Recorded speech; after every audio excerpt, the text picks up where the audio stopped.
चेहरे नहीं इंसान पढ़े जाते हैं। दोस्तों, साथियों, मित्रों, चेहरे मजहब नहीं ईमान पढ़े जाते हैं।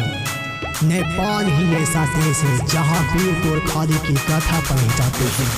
गाथा पढ़े जाते हैं।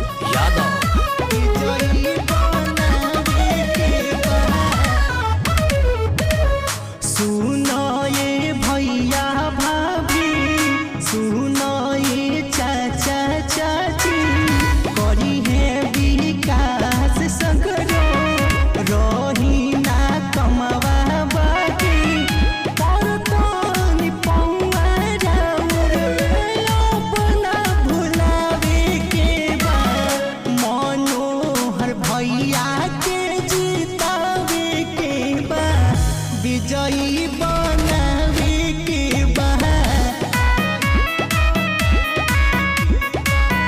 विजयी बनावे के बा। जाति धर्म आधार नहीं, जाति धर्म आधार नहीं, संघर्ष हमारा नारा है। चरित्र ही मेरा धन है यारो, कर्म बल मेरा सहारा है, कर्म बल मेरा सहारा है।